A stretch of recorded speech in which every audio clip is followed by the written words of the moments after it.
We're joined again today by Randy Bryce, and I can't tell you how delighted I am, Randy, that you are with us. Randy, you are taking on Paul Ryan in the first district in the congressional election coming up in 2018. That takes a lot of nerve. You are an iron worker from the first district in Wisconsin. How does an iron worker get involved in American politics, first of all? Well, first of all, thank you. It's a pleasure to be speaking with you. I've been a fan of yours for quite a while. As far as getting involved, I've been the volunteer political coordinator for the Ironworkers Union for the last 8 years. We've made an attempt to be more involved with politics, politics have everything to do with the world around us. They depend on, we depend on local politics, especially as far as jobs being put forward in order we build things for a living. That's what I do. And recently, 2012, Scott Walker became governor of the state of Wisconsin. And Wisconsin at one time was a very nice place to be, no matter what your political affiliation was. It was a place where you got along with people that you didn't agree with all the time. And since he took over in the Republicans' power, it's been an all-out attack on workers and working people. And recently, it's gotten to the point where now what happened in Wisconsin is being exported to the national level. Oh, I know. It's something that I take personal. And being an iron worker, it's basically my values. I'm putting my values against Speaker Ryan's values in order to try to save the first district, the working people of the first district. Well, I'll take your values any day. But here's the question. I remember I used to campaign in Wisconsin for Democrats, and union people would be supportive, and blue-collar workers would be supportive. What happened? Why is it that Donald Trump wins by, I don't know, something like 10 or 11% there? You've got Paul Ryan. He had, the last time I looked, I think that his last victory was the 35% victory. I mean, how can you explain what happened to working people in wonderful Wisconsin? Well, first of all, just going back as it relates to Donald Trump, he sounded more like a Democrat, I think, than a Democratic candidate did at times. As far as Paul Ryan, he's been in office it'll be going on 20 years, as long as I've been an iron worker. And he hasn't really had a serious fight for his seat. The last time the person that ran against him raised, I hate to say that money's a factor, but only raised, it was less than $25,000. And unfortunately, that's not going to have you in a competitive political race with somebody like Paul Ryan. Yeah. So you're saying that Trump sounded more like a Democrat when he ran than his opponent, Hillary Clinton, and that also when Paul Ryan was running, he didn't really have much of an opposition. Correct.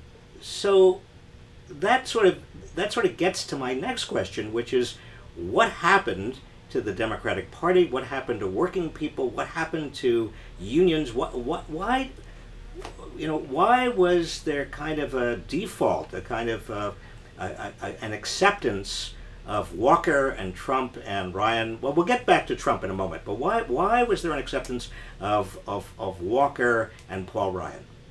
Well, I don't think it was so much that there was an acceptance of him. What they've done since they've gotten into power was totally attack democracy. Not only was it, unions. At first they went after, it was the whole divide and conquer, going after public sector unions first, and then, eventually the private sector unions. But other things that they did were how they legislated. Now we refer to it as ambush legislation. So they give the bare basic amount of time for the public to be able to go testify. They cut you off after so many hours. So basically they don't want to hear you. They don't want you to show up. And then the gerrymandering that they put in place has been just horrible. I mean, there have been tens of thousands, and luckily that's going to be coming in front of the Supreme Court. We're supposed to be getting new maps in November.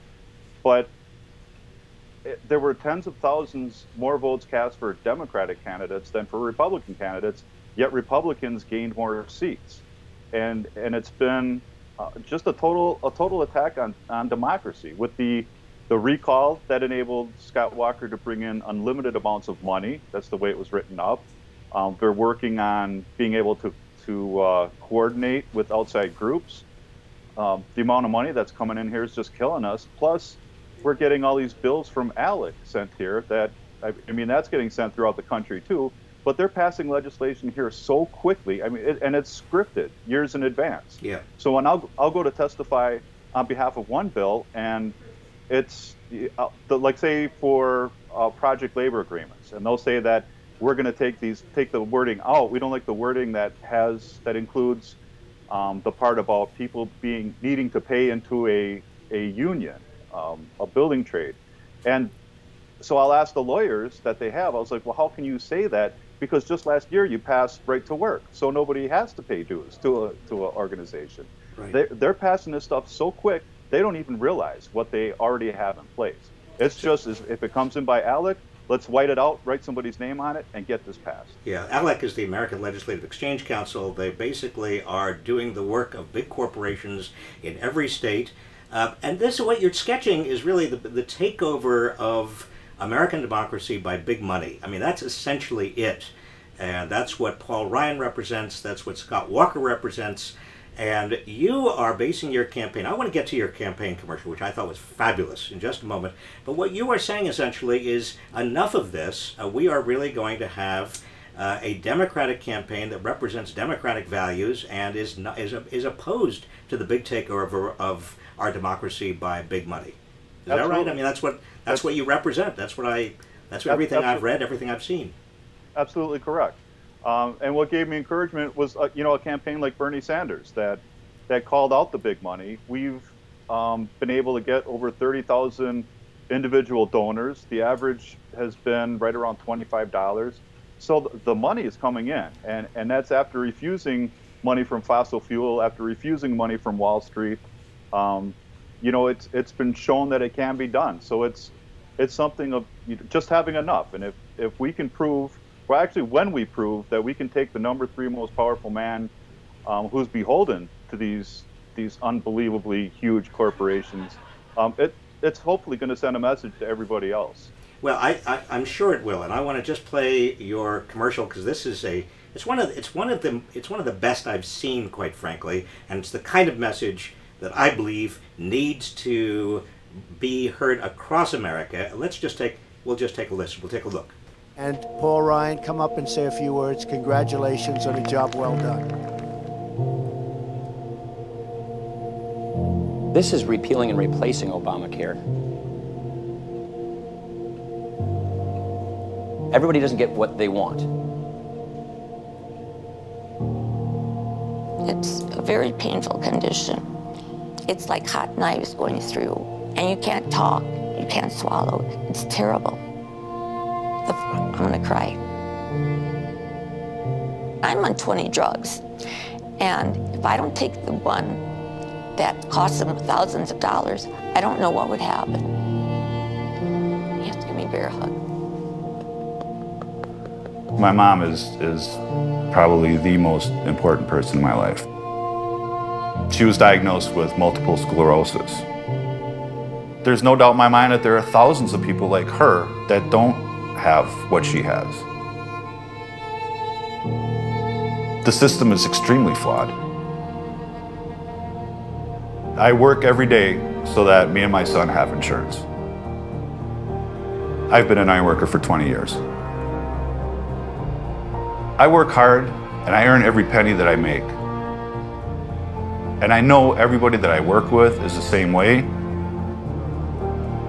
I've spent my entire life in southeastern Wisconsin. I can see what people need.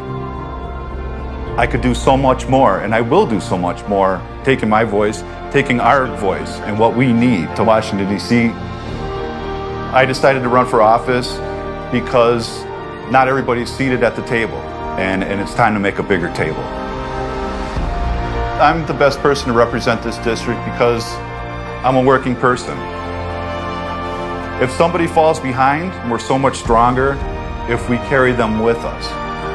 That's the way I was raised. You look out for each other. I think it's time, let's trade places. Paul Ryan, you can come work the iron, and I'll go to D.C.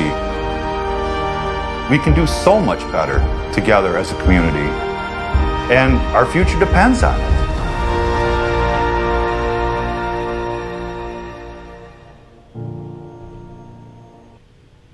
What a great ad. Why can't Democrats around the country embrace those kinds of ideas, those kinds of principles, have that kind of an appeal? I mean, what's going on with the Democratic Party? Honestly, I don't know. I just know I'm doing my part to stand up for what I believe in, what I've been standing up for since Scott Walker and company came into power. And it's having had that background of, the people in the area know who I am as far as standing up for workers' rights, for veterans issues, which have also been under attack. I'd like to see more of it. And part of me running is also to encourage other people to get involved, because I don't see who can stand up, who can make better decisions for us than one of our own. Well, not only that, but Paul Ryan has been so anti-worker. I mean, he has, he has created this impression, which unfortunately a lot of people around the country and a lot of journalists have bought into, that he's a policy wonk, that he really knows what he's doing. He doesn't have any idea what he's doing. I mean, he is just basically a political opportunist. His position on the Affordable Care Act. I mean, your stuff, your backing of universal, health care, of kind of single payer. I mean, that takes courage, but it's also, from a policy wonk standpoint, that makes sense. Paul Ryan's makes no sense at all. Right, and especially now, the people in the district, even a lot of conservative-leaning voters have seen that, they listen to him, they're like, well, when he gets into a position that he can act all these policies, and right now, when does he have a better opportunity? He's Speaker of the House. He decides what legislation is going to be heard. There's a Republican Senate, you have a Republican President, and a conservative-leaning Supreme Court. I often say that they have their hands on the steering wheel, but the car won't start. Well, and thank goodness the car won't start, because if the car starts, right, they're going to go backwards. They want to, exactly. they want to put it in reverse. Right. Randy, let me just ask you something, because you've endorsed Black Lives Matter. I mean, you are the kind of candidate that and farmers as well. You are creating the beginning of a coalition that cuts across economic class, labor, race, farmers. I mean, how do you do this? One thing that frustrates me, quite frankly, is that there's this big debate emerging on the progressive side of the ledger that says, well, we either have to go with identity politics or go with class politics. And what you seem to be saying, and I agree with you completely, is it has to be both. Right. Well, I like to point out the like Martin Luther King Jr. When he was killed, it was standing on behalf of workers' rights.